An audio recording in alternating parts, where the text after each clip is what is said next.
అందరికీ నమస్కారం అండి. నా పేరు శివకుమార్ అని చెప్తాను ఈ స్టేజ్ మీద. కన్‌ఫ్యూజ్ అయిపోతాను. ఈ ఫిల్మ్‌లో ఒక మంచి క్యారెక్టర్ ప్లే చేశానండి. అంటే కరెక్ట్‌గా చెప్పాలంటే ఒక ఇంద్రుడి క్యారెక్టర్ ప్లే చేశాననుకోండి. సో, మా డైరెక్టర్ నిజంగా చాలా మంచి కథ రాసాడండి. అంటే ఇప్పుడు ఆర్టిస్ట్ అయ్యుండి ఇయన్నీ చెప్పకూడదండి కథ గురించి. బట్ అంటే చాలా మంచి కథ అండి. చాలా ఐ మీన్ అసల ఇలాంటి సెగ్మెంట్‌లో ఇలాంటి ఒక కథ రాయొచ్చు అండ్ ఈ సినిమాని వీళ్ళు ప్రొడ్యూస్ చేస్తారని అసలు జీరో ఎక్స్‌పెక్టేషన్ మీద సెట్‌కెళ్ళాను. బట్ ఇలాంటి అవుట్‌పుట్ తీసుకొస్తారని నేను కూడా అనుకోలేదు. అండ్ ఎస్పెషల్లీ మా ప్రొడ్యూసర్స్‌కి చాలా థ్యాంక్స్ అండి. అండ్ మా డైరెక్టర్ కూడా చాలా thanks.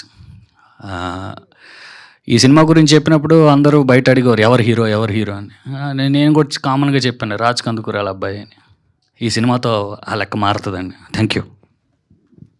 That's so sweet of you అండి. అండ్ ఇప్పుడు షఫీ గారిని మాట్లాడవలసిందిగా రిక్వెస్ట్ చేస్తున్నాం. ఎన్నో సినిమాల ద్వారా ఎన్నో అద్భుతమైన క్యారెక్టర్స్లో మనల్ని అలరించారు. And yes sir. Thank you.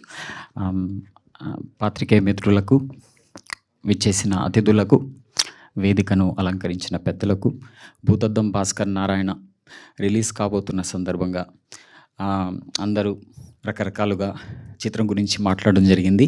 ఇంకా నేనేం కొత్తగా చెప్పాల్సిన అవసరమే లేదు.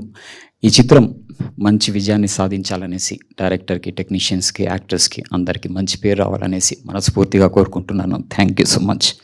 Thank you Shafi garu. Thank you so much.